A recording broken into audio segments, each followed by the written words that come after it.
उस रात के बाद यश और वेदिका के बीच कोई बात नहीं हुई। वेदिका अपनी पढ़ाई में ही बिजी हो गई क्योंकि कुछ दिन में उसका एग्जाम था। और यश को तो जब से पता चला कि वेदिका उसकी कजन है, तब से वो तो अजीब सा ही हो गया था। उसने कोशिश भी नहीं की वेदिका से मिलने की या बात करने की। अपनी मम्मी से भी उसने और डिटेल्स लेनी नहीं चाहिए। उसको शौक ही इतना बड़ा लगा था, वो ये सब भूलता भी कैसे। उसे तो आंखें बंद करने पर वेदिका का वही चेहरा याद आ रहा था। वहां वेदिका घर से बाहर निकलती नहीं थी। वो पढ़ाई में ही अब इतनी मशगूल हो गई थी, उसे तो पता भी नहीं था कि अभी यश किस हाल में था, क्या हुआ, क्या बात है। वो फिलहाल हर किसी चीज से अनजान थी। वो जब पढ़ाई कर रही होती है ना, तब उसका ध्यान कहीं और नहीं जाता, क्योंकि उसकी पहली प्रायोरिटी MBBS है, बाकी सब बाद में। और फिर जब 4 दिन के बाद वो पेपर देकर घर लौटी, खुश थी वो। अच्छा गया उसका एग्जाम।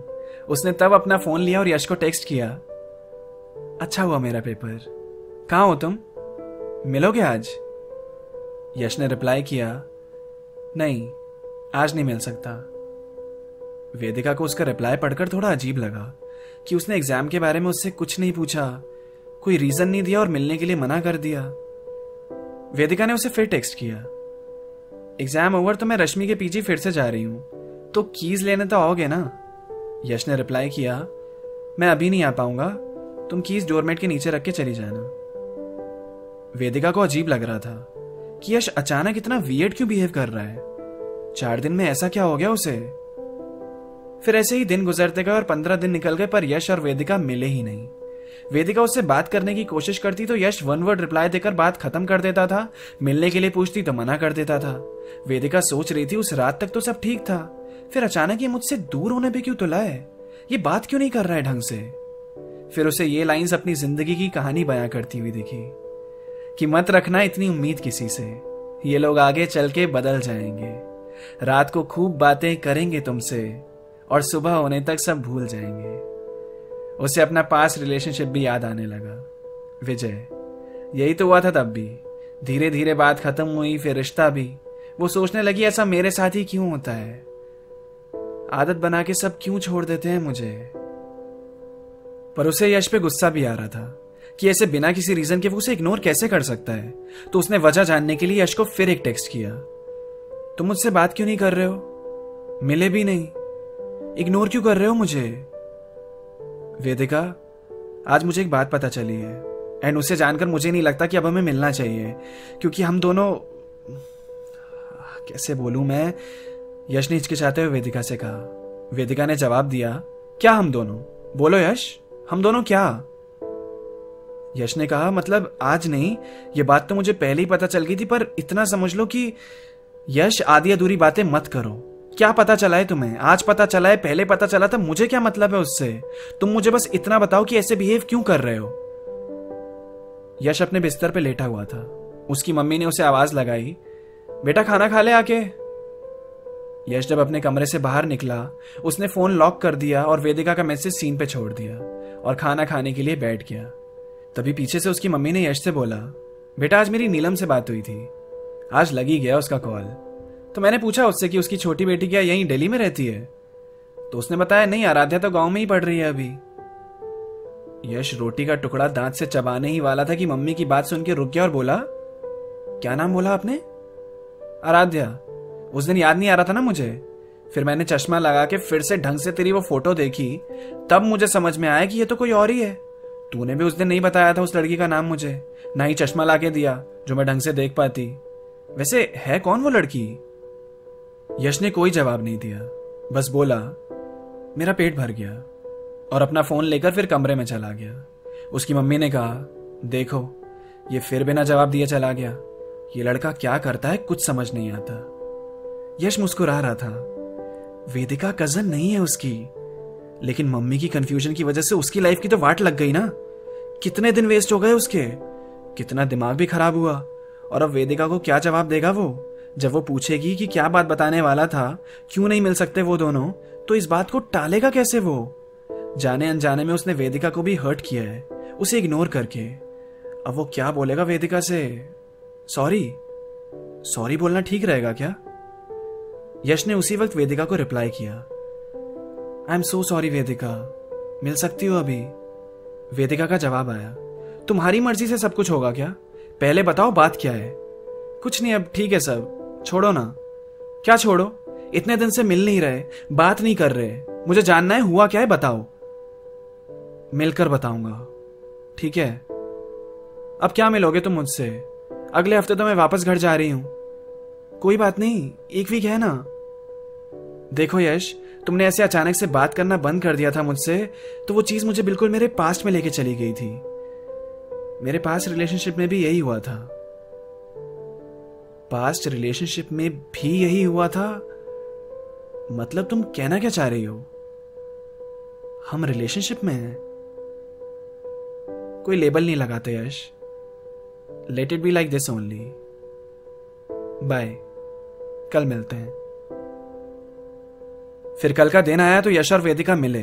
पुरानी बातों का किसी ने जिक्र नहीं किया, यहां तक कि यश को देखकर वेदिका के दिमाग से भी निकल गया कि उसे उससे कुछ पूछना था। उसे जाननी थी वजह कि इतने दिनों से यश ऐसा क्यों बिहेव कर रहा था। हाथों में हाथ डालकर दीवानों की तरह सड़कों पे चल रहे थे। यश वेदिका को दिल्ली की कुछ नई नई जगह दिखा रहा था और 1 हफ्ते तक वो दोनों रोज मिले, साथ घूमे। इन कुछ दिनों में उन्होंने क्या नहीं किया वो जानने वाली बात थी। यश के लिए वो वक्त किसी ख्वाब से कम नहीं था और वो बाहर भी नहीं आना चाहता था इस सपने से। जिंदगी में पहली बार उसे इतना वक्त हुआ था कि उसने अपनी वीडियो गेम्स को हाथ ना लगाया हो। अब उसकी पसंद बदल गई थी। अब वेदिका उसकी पसंद बन गई थी।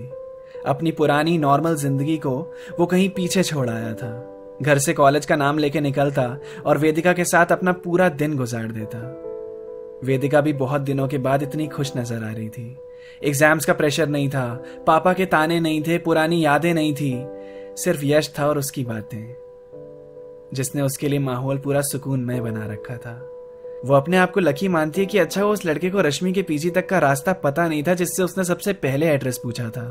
अच्छा हुआ कि वो गूगल मैप फॉलो नहीं कर पाई। अच्छा हुआ जो उसको रास्ते में यश मिल गया। पर वो उदास भी थी क्योंकि उसको पता था ये वक्त ऐसा हमेशा के लिए नहीं रहने वाला है। उसको ये शहर छोड़कर घर वापस जाना ही है। पर वो ये दिन, ये जगह अपनी यादों में साथ बांध कर ले जाएगी और कभी नहीं भूलेगी वो ये वक्त। यश को तो अभी भी यकीन नहीं होता था कि उसकी जिंदगी में भी कोई है जिसे वो अपना दोस्त कह सकता है।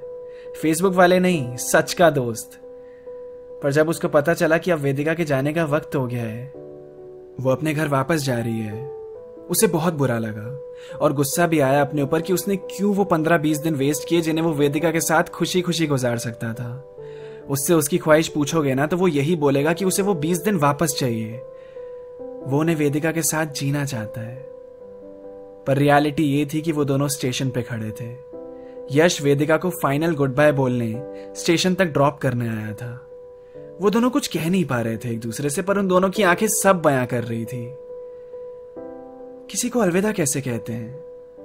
अभी कुछ दिन पहले तक जो तुम्हारे साथ रोज अपना हर सेकंड बिता रहा था, अब कल से वो तुम्हें तुम्हारे साथ नहीं दिखेगा। तुम उसकी गली तक जाओगे और उसके बिना लौट आओगे। तुम्हारे कदम के साथ जो उसके कदम मिलकर एक अलग ही धुन बनाते थे, अब कल से तुम वो नहीं सुन पाओगे। आखिरी मुलाकात तक कुछ मलाल रह जाते हैं कि उससे ये वाली बात ना थोड़े दिन पहले कह देनी चाहिए थी, तो उसके बाद वाले मोमेंट्स ना हम थोड़े दिन और जी सकते थे। पर अब उन सबसे कोई फर्क नहीं पड़ता। वेदिका जा रही थी। यश ने उसका हाथ पकड़ा हुआ था, मानो अगर उसके बस में होता तो वो ये हाथ कभी छोड़ता ही नहीं। और प्लेटफॉर्म पे ट्रेन आकर खड़ी हो गई। वेदिका ने बोला, अच्छा बाय यश, चलती हूं अब। ठीक है, बाय। यश कुछ और भी कहना चाहता था पर उसने अपने शब्द घोट लिए। वेदिका ने कहा, नहीं यश, मत बोलना, ऐसे ही रहने दो इसे। लॉन्ग डिस्टेंस तो वैसे भी भगवान भरोसे। अच्छा ये ना हमने कोई ठप्पा नहीं लगाया। रिश्तों को आजादी रहने दो, लेबल लगाकर उनका दम नहीं घोटना।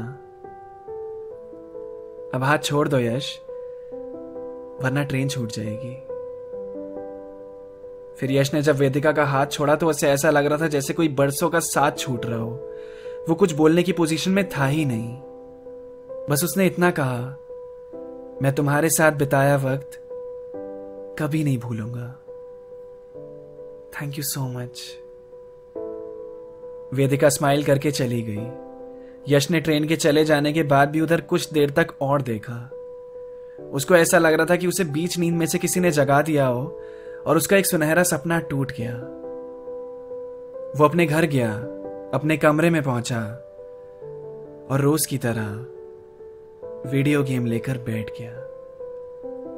उसकी नॉर्मल जिंदगी ने उसे अपने पास वापस बुला लिया। तो ये थी यश और वेदिका की कहानी। आई होप आपको अच्छी लगी हो, और अगर अच्छी लगी है तो प्लीज इसे शेयर करो, अपने दोस्तों को सुनाओ। आगे और भी ऐसी मजेदार कहानियां मैं लेकर आता रहूंगा। Keep listening stories with Abhash Jha. अगर आपको मेरी कहानियां सुनना पसंद है तो मेरे गाने भी आपको बहुत पसंद आएंगे। मेरे सॉन्ग सुनने के लिए आप स्पॉटिफाई पर सर्च कर सकते हैं मेरा नाम आभाष झा। मेरी आर्टिस्ट प्रोफाइल पे टैप करके सुनो मेरे लेटेस्ट सॉन्ग्स, आपको जरूर पसंद आएंगे। लिंक डिस्क्रिप्शन में भी मिल जाएगा।